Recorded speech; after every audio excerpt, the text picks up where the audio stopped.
Good evening and welcome to 16 by 9, The Bigger Picture. I'm Carolyn Jarvis. For most, H1N1 means feeling rotten for a week or so.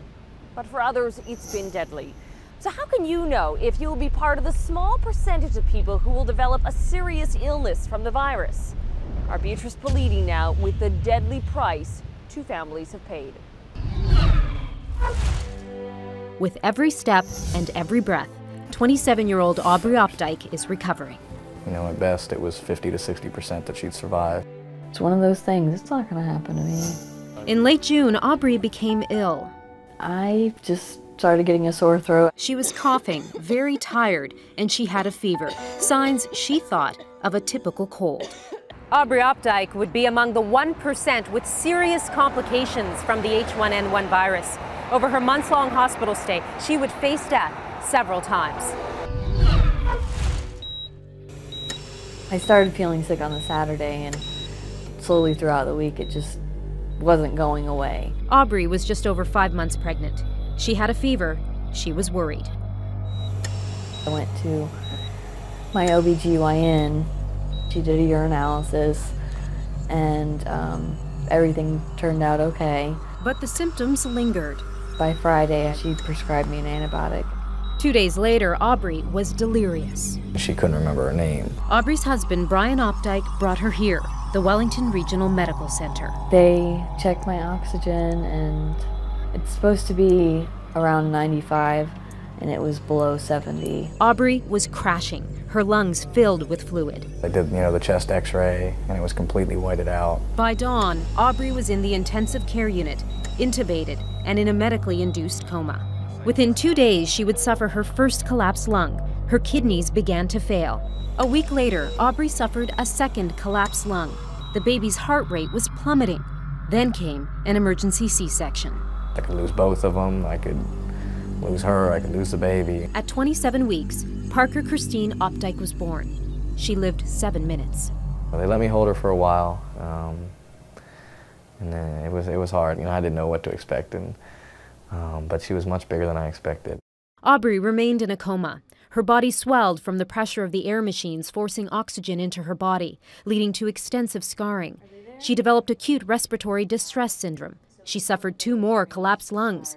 Then after 5 weeks, doctors decided she was strong enough and took her out of the induced coma. I couldn't move a finger.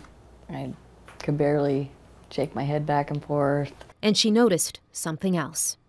I looked at my stomach and saw that, it wasn't big. And I knew she probably didn't make it because no one had brought her into me. But Aubry's battle wasn't over. She developed a bacterial infection, suffered 2 more collapsed lungs and 2 seizures. It wasn't until 3 months after she was rushed through the emergency doors that Aubry was finally released. She faces many more months of recovery. I get winded quickly, like doing the stairs, getting into bed. Folding clothes. Yeah, folding clothes. Aubry talks about her very personal struggle and loss for one reason. If I would have seen my story, I may not, have gone through it. I may not have gone through it at all. I may still have my baby. Aside from a smoking habit, she was a healthy young woman. Doctors don't know why she became part of the 1%. A country away, another family can't make sense of their tragic loss. You're here to protect your children, and I couldn't do anything, so it makes me angry. 13-year-old Evan Frustralio was an avid hockey player, a straight-A student, the kind of kid who shared his lunch and defended friends against bullies. Evan had expressed a little bit of a sore throat. Evan and his mother Anne-Marie were at a hockey tournament in London, Ontario, where he developed those now familiar mild flu-like symptoms. Saturday night, he played hockey in one of his best games. It would be his last. He started to cough in the night. We got up and he was sick, and I said, I didn't feel right. Anne-Marie is a nurse. She packed up her son and drove home. He kept asking me, "Are you okay to drive, Mom?" Because I was kind of tired. And I said, "You're the best co-pilot anyone could ever have, Ev." Within hours, Evan's parents, Anne-Marie and Paul, had taken him to the walk-in clinic. The doctor said everything is okay, simple flu-like symptoms. told us to get some more meds, over-the-counter meds and some Gravol. If Evan got worse, the doctor said, bring him back. It's so strange because on Sunday, really, there was no coughing or real fever, really. Overnight, Evan vomited 3 times.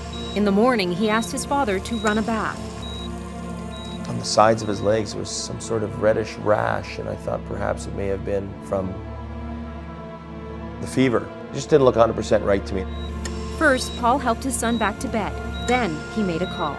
I dialed our family physician. I just didn't like what was, it's just a weird feeling in my tummy. Paul got the answering machine and was about to call his wife when he heard Evan walking around. I said, Ev, are you okay? And he said, yes, Dad, I'm just going to the bathroom. And when I got in there, he was lying on the floor. He was kind of breathing funny. And I said, Evan, come on, let's get up, son. So I picked him up and I'm holding him.